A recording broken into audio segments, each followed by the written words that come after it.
एक छोटे से गांव में धूलू नाम का एक गरीब किसान रहता था।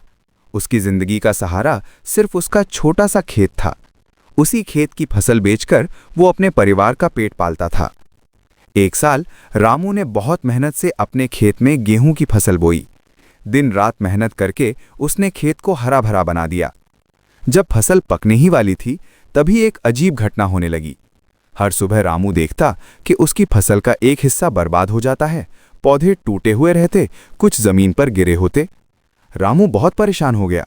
उसने सोचा, आखिर ये कौन सा जानवर है जो मेरी मेहनत पर पानी फेर रहा है। एक रात रामू ने फैसला किया कि वो खेत में ही छिपकर उस जानवर को पकड़ेगा। वो चुपचाप एक पेड़ के पीछे बैठ गया और इंतजार करने लगा। आधी रात के समय अचानक झाड़ियों में हलचल हुई। रामू ने देखा, एक बहुत बड़ा और अजीब सा जानवर खेत में घुसा। उसका शरीर गाय जितना बड़ा था, लेकिन आंखें चमक रही थीं और उसकी चाल बहुत तेज थी। वो आते ही फसल को रौंदने लगा। रामू डर तो गया, लेकिन उसने हिम्मत नहीं हारी। उसने सोचा कि अगर आज इसे नहीं रोका तो उसकी सारी फसल खत्म हो जाएगी। अगले दिन ढोलू खेत में बैठकर रो रहा था। तब अचानक आसमान से एक परी आता है और बोली, आप क्यों रो रहे हैं? फिर ढोलू ने सारा कहानी बताई।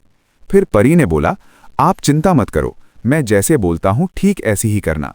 फिर परी ने बोला, वो जानवर जो रास्ते से आता है, उस रास्ते में एक बड़ा सा खड्डा करना। उसने साथ ही कुछ जगहों पर बड़ा सा गड्ढे खोद दिए और उन्हें पत्तों से ढक दिया। जैसे ही वो रहस्यमयी जानवर आया, वो सीधे खेत में घुसने लगा। लेकिन इस बार उसका पैर गड्ढे में फंस गया और वो जोर जोर से चिल्लाने लगा। रामू तुरंत बाहर आया और गांव वालों को बुला लिया। गांव वाले आए और सब ने मिलकर उस जानवर को पकड़ लिया।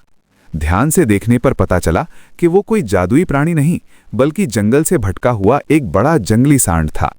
गांव वालों ने उसे सुरक्षित जंगल में छोड़ दिया। रामू की फसल बच गई, उसकी मेहनत रंग लाई और उसने अच्छी कमाई की। सीख: डर से नहीं, समझदारी और हिम्मत से हर समस्या का समाधान निकाला जा सकता है।